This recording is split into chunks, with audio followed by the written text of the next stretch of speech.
ঘটে গেলে এখনো যতটুকু টাইম আছে আমার মনে হয় এই পরিচর্যাটা প্রপার কি করবো আমরা? এখন তো টাইম আছে, আমি কখনোই বলবো না 2.5 মাস যে টাইমটা রয়েছে দেখতে গেলে একদম ডট মানে 2.5 মাস মতো, তো সেখানে কিন্তু পুরোপুরি চলে যাবে কথা বলা ভুল, কিন্তু তোমার 75% কিওর হয়ে যাবে।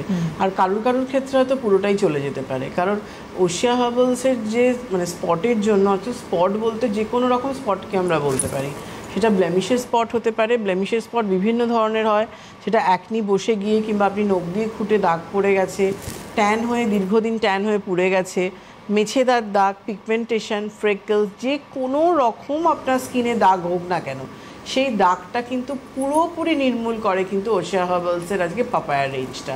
আর পাপায়া রেঞ্জের যেসব প্রোডাক্টগুলো আমরা নিয়ে এসেছি, যেটা কিন্তু আজকে এত বছর ধরে এখানে আমরা প্রচুর ফিডব্যাক পাই, দীর্ঘদিনের দাগ ছিল, আমি ওশিয়ার পাপায়া ক্রিম কেউ বলে 15 দিন ইউজ করেছি, কেউ বলে 1 মাস করেছি, কিন্তু মোটামুটি একটা সময় দিতে হয়, মানে 21টা দিন টানা করার পর তুমি নিজেই বুঝবে যে স্কিনের মধ্যে কতটা দাগটা লাইট হচ্ছে।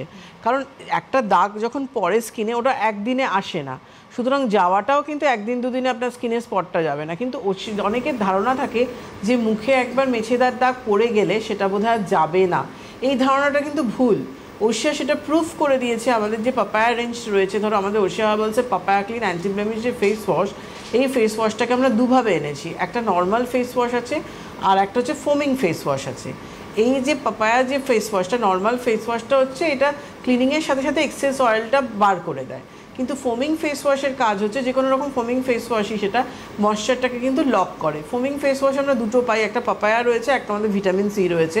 দাগের জন্য পাপায়া ফেস ওয়াশ তো ফার্স্ট নাম্বার রয়েছে, কিন্তু ভিটামিন সিও কিন্তু তোমার ইউভি থেকে ড্যামেজ স্কিন, মেলানিনটাকে কন্ট্রোল বলো, স্কিনকে ব্রাইট করার জন্য কিন্তু কাজ করে।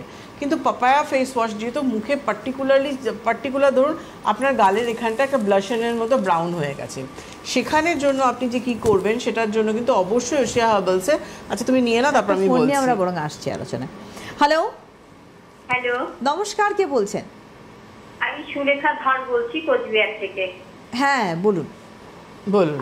আমার বয়স 50।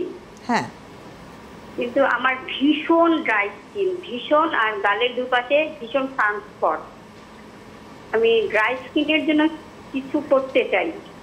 আচ্ছা, শীত আসলে আমার ভীষণ রুক্ষ হয়ে যায় ত্বকটা। এমনি কিন্তু আমি সব ক্রিম ব্যবহার করতে পারি, কিন্তু ওশিয়া কিছু করেছেন না শুরু করবেন? আমি করিনি, কিন্তু আমি তো প্রায় ওনার প্রোগ্রামটা দেখি, আমি চাই আমি ওনার জিনিসগুলো ব্যবহার করব। উনি বলছেন আপনি সানস্পট বলতে কি মেছেদার দাগকে বলছেন? না না, মেছেটা না, গালের দুপাশে, হ্যাঁ দুপাশে হালকা হালকা থাকে, আবার কমে যায়, আবার হয়। মানে হিট অ্যালার্জি হয়? হিট অ্যালার্জি হয় না, কোনো কিছু হয় না, কি আমার থাকে? কোনো সমস্যা নেই। মানে পিগমেন্টেশন হয়? পিগমেন্টেশন? হ্যাঁ হ্যাঁ হ্যাঁ হ্যাঁ, সেটাই জিজ্ঞেস করছি তো, মানে ব্রাউন কালারের দাগ আসে? হ্যাঁ আচ্ছা, হ্যাঁ। তো অতিরিক্ত ড্রাই বলে মেলানিন গুলো বসে যাচ্ছে মাসেলের মধ্যে। ঠিক আছে, আমি বলে দিচ্ছি কি করবেন, শুনতে থাকুন। ওকে, শুনতে থাকুন। দেখুন, আজকে আমরা স্পট নিয়ে আলোচনা করব, স্পট নিয়ে ডিটেলস আলোচনাটা তো আমি করবই, কিন্তু তার আগে আপনাকে যেটা, আপনার আনসারটা আমি আগে উত্তরটা দিয়ে নিই। আপনি কিন্তু যেহেতু প্রচণ্ড ড্রাই স্কিন আপনার, আপনি ওশিয়া হার্বালসের আর্ম ফাইন ফেস ওয়াশটা সারাদিনে একবার করবেন, তার বেশি না। আপনার যখন মনে হচ্ছে প্রয়োজন রয়েছে একবার করবেন। খুব যদি, এখন তো গরম থাকবে, দুর্গাপুজো যেহেতু এবার দুর্গাপুজো এগিয়ে এসছে, গরমের মধ্যে দুর্গাপুজোটা কাটবে, তো সেই ক্ষেত্রে যদি খুব প্রয়োজন হয় তখন দুবার করবেন, নাহলে ফেস ওয়াশটা কিন্তু একবারই করবেন, তাও কিন্তু ওশিয়া হার্বালসের আর্ম ফাইন ফেস ওয়াশটা। এবার যেটা করবেন সেটা হচ্ছে ক্লিনিং, টোনিং, ময়েশ্চারাইজিং আপনাকে করতে হবে। সেটার জন্য ওশিয়া হার্বালসের টার্মারিক ক্লিন ক্লিনজিং লোশন স্নান টান করে উঠে একবার সন্ধেবেলা ক্লিনিং করে নেবেন। রোজ টোনারটা ওয়েট কটনে নিয়ে ফেসের মধ্যে ড্যাপ করে লাগাবেন, তার উপরে কোকোহানি ময়েশ্চারাইজার দেবেন। এই যে ড্রাইনেসের জন্য আপনার মেন কিন্তু ড্রাইনেসে হাইড্রেশন দেবে, স্কিনের মধ্যে ময়েশ্চারটা পুট করবে, সেটা হচ্ছে কোকোহানি ময়েশ্চারাইজার। কোকোহানি তো সিটিএম করছেন দুবার, ক্লিনিং, টোনিং, ময়েশ্চারাইজিং, স্নান টান করে উঠে একবার, সন্ধ্যেবেলা একবার, টার্মারিক ক্লিনজার, রোজ টোনার, কোকোহানি দুবার তো ইউজ করলেন। সারাদিনে মুখটা যতবার টান লাগবে, ড্রাই লাগবে, আপনি কিন্তু 4-5 বার অবধি কোকোহানি দিতে পারেন। এটা আপনি করবেন। দিনের বেলা আপনি বাড়িতে সিটিএম করে নেওয়ার পর ফাইটোলাইট ডে ক্রিমটা আপনি ইউজ করুন। ইভিনিংয়ে আপনি ওশিয়া হার্বালসের সিটিএমটা করে নিন, করে নেওয়ার পর আপনি ওশিয়া হার্বালসের পাপায়া যে ক্রিমটা আছে সেই ক্রিমটা আপনি অ্যাপ্লাই করুন। কারণ আপনাকে আমি ফার্স্ট আগে ড্রাইনেস থেকে বার করব। আপনাকে আমার সেরাম দেওয়াটা খুব প্রয়োজন ছিল, কিন্তু আমি আগে আপনাকে ড্রাইনেস থেকে না বার করলে দাগটা আসে চলে যায়, এটা আপনার ড্রাইনেসের জন্য মেলানিনের মধ্যে বসে যাচ্ছে, মেলানিনগুলো মাসেলের ফাইবারের মধ্যে আটকে যাচ্ছে, যার জন্যই দাগটা ফুটে ফুটে ওঠে। সিটিএম করে নিয়ে পাপায়া ব্লেমিশ ক্রিমটা ইউজ করুন। রাত্রিবেলা আপনি কোকো হানি মেখে, এই গরমেও আপনাকে আমি যেহেতু প্রচণ্ড ড্রাই বললেন, যদি খুব ড্রাই হয় এসিতে শোন তাহলে কিন্তু রোজ ময়েস মাখবেন, ভালো করে এটা শুনে নিন। আর যদি মনে হয় না আপনি এসিতে শোন না, তাহলে কিন্তু মেরি নাইট ক্রিমটা রাত্রিবেলা মাখবেন। আগে ড্রাই 2-3 সপ্তাহ আপনি এটা করুন, করার পর আমাকে ফোনটা করবেন। আর অ্যাক্টিভেটেড চারকোল স্ক্রাবটা উইকে 3 দিন করে স্ক্রাবিং করবেন, এটা করতে থাকুন এবং অবশ্যই আমাকে একটু কল করে নেবেন 3 উইকস বাদে। একদমই তাই।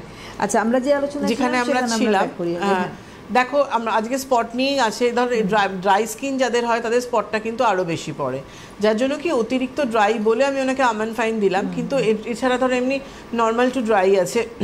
তো সেই ক্ষেত্রে কিন্তু ওশিয়া হার্বালসের যে ফোমিং ফেস ওয়াশটা আছে, এই ফোমিং ফেস ওয়াশটা কিন্তু ময়েশ্চারটা লক করে, এটা কিন্তু অতটা তোমার ড্রাই লাগবে না। তুমি এই ফেস ওয়াশটা দিয়ে ক্লিন করে নাও। এর সাথে আমরা একটা পাপায়া টোনার এনেছি, papaya clean anti blemish toner. এটা কিন্তু ডাইরেক্ট তুমি স্প্রে করতে পারছো এবং ওয়েট কটনে নিয়ে ড্যাপ করেও আপনি দিতে পারছেন। যাদের মনে হয় ফ্রিজে রেখে ইউজ করবেন তারা কিন্তু ফ্রিজে রেখেও করতে পারছেন। এইটা করে নিন, করে নিয়ে দিনের বেলা আপনি টোনিং করার পর পাপায়া যে জেল ক্রিমটা বেরিয়েছে আমাদের ওশিয়া হার্বালস 11-in-1, এই জেল ক্রিমটা অ্যাপ্লাই করে থাকুন যাদের মুখে প্রচণ্ড স্পট আছে। সিটিএমটা একটা পার্ট রয়েছে, স্কিন বুঝে যদি মনে হয় নর্মাল টু ড্রাই তাহলে ক্লিনজারটা টার্মারিক নেবেন, মুখে দাগ থাকলে টোনারটা সেখানে পাপায়া টোনারটা নেবেন, ময়শ্চারাইজারটা কোকো হানি নেবেন। আর যদি মনে হয় যে না আমার অয়েলি স্কিন রয়েছে, নর্মাল টু অয়েলি স্কিন, তাহলে বেসিল ক্লিনজার, টোনারটা পাপায়া টোনার, ময়শ্চারাইজারটা গ্রেপ ময়েস্ট, এইটা করুন। 30 আপ হয়ে গেলে সেখানে কিন্তু ফাইটওয়েজের ময়শ্চারাইজিং ইমালশনটা আপনার করা কিন্তু খুব জরুরি রয়েছে। এটা আমাকে বুঝতে হবে আমার বয়স কত, আমার কি প্রবলেম রয়েছে, যার জন্য কিন্তু আমি এত জায়গায় ছুটে যাই, একদম এত ওয়ার্কশপ এবং আমাদের নিজস্ব আউটলেটগুলোও কিন্তু আমি মাসে একদিন করে প্রেজেন্ট থাকছি, যাতে মানুষ আসতে পারে এবং প্রপার গাইডেন্সটা কিন্তু পাক সেখান থেকে। তো এইটা আপনি করে নিলেন দিনের বেলা। ইভিনিংয়ে কী করবেন, ইভিনিংয়ে একটা ক্লিনজার নিয়ে নিন। যদি ড্রাই স্কিন হয় টার্মারিক ক্লিনজার নেবেন, যদি অয়েলি স্কিন হয় বেসিল ক্লিনজারটা নেবেন। নেওয়ার পর পাপায়া সেরাম দেবেন এবং পাপায়া ব্লেমিশ ক্রিমটা দেবেন। রাত্রিবেলা আবার ফেস ওয়াশ করে নিয়ে পাপায়া টোনারটা টোনিং করে নিয়ে পাপায়া ক্রিমটা আবার রিঅ্যাপ্লাই করুন, এটা আপনি করতে পারছেন। উইকে 3 দিন পাপায়া স্ক্রাব আমরা নিয়ে এসেছি স্পটের জন্য। এই স্ক্রাবটা উইকে 3 দিন 1 থেকে 2 মিনিট স্ক্রাবিং করুন, ম্যাক্সিমাম 3 মিনিট মতো নিয়ে না, তারপরে আমি বলছি। হ্যালো।